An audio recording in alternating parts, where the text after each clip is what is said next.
You ask Tiger to solve. This deals with linear equations with one unknown. The final result is y equals negative 98/95. Let's solve it step by step. Simplify the expression. Expand the parentheses.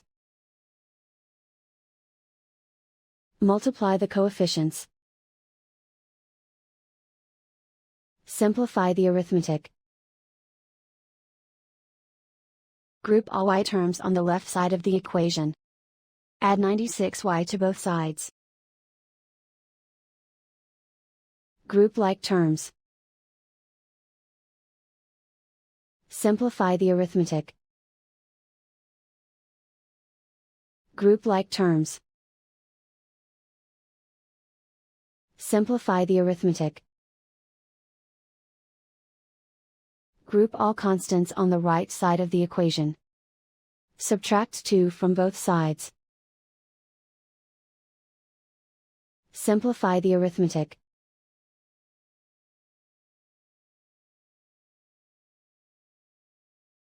Isolate the y. Divide both sides by 95. Simplify the fraction. And so the final result is y equals negative 98/95.